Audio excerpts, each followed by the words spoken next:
Hello, everyone. Welcome to the Newsbrowse News broadcast. According to Yahoo News, Los Angeles Mayor Karen Bass declared a state of emergency on June 20 to secure additional state funding and resources to extinguish a massive warehouse fire. The fire broke out on June 17th at a privately owned cold storage facility in the Boyle Heights neighborhood, generating a large plume of toxic smoke that blanketed the area and triggered a shelter-in-place order for nearby residents. The Los Angeles Fire Department reported that while immediate hazardous materials risks have been mitigated, firefighters are now dealing with biological hazards inside the building. The facility contains approximately 38.5 million kilograms, 85 million pounds of frozen food. Because the structural damage has reduced visibility inside to zero, it is extremely difficult for responders to safely enter the building or move pallets. By declaring a state of emergency under the California Disaster Assistance Act, Mayor Bass requested immediate relief and resources from the state. The mayor emphasized that the primary concern remains the health and safety of the residents, and that the city is working around the clock to completely extinguish the fire and prevent a major environmental disaster.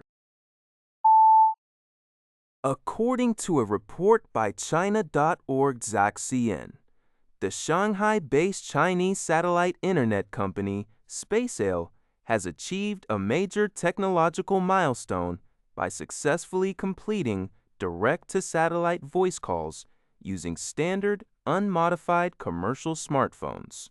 This achievement marks China's first trial of its kind, demonstrating a smooth and stable communication link with voice quality comparable to terrestrial 5G networks. The test utilized the Spacesail DTC-01 satellite, which was launched earlier this month aboard a Zhu PA-2E rocket to verify key technologies for direct-to-cell services and space-ground network integration. Crucially, the technology requires no hardware or software modifications to existing consumer smartphones, showcasing its high compatibility with current mobile networks and paving the way for deeply integrated 5G and 6G space-ground communications.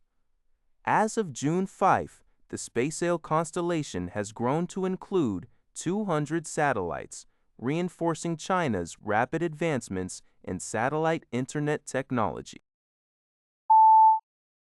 The Seoul Central District Court is set to deliver its verdict this Friday on former South Korean First Lady Kim Keon-hee, who has been indicted on charges of accepting luxury gifts in exchange for job appointments and business favors, according to Yonhap News Agency. Kim, the wife of ousted former President Yoon Suk-yeol, faces charges of violating the law on the acceptance of bribes for mediation.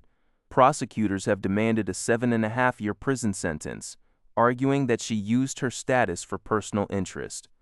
Kim was indicted in December for allegedly receiving over 100 million won worth of jewelry, a golden turtle ornament, a luxury dyer bag, and other expensive items from various individuals seeking government positions or favors.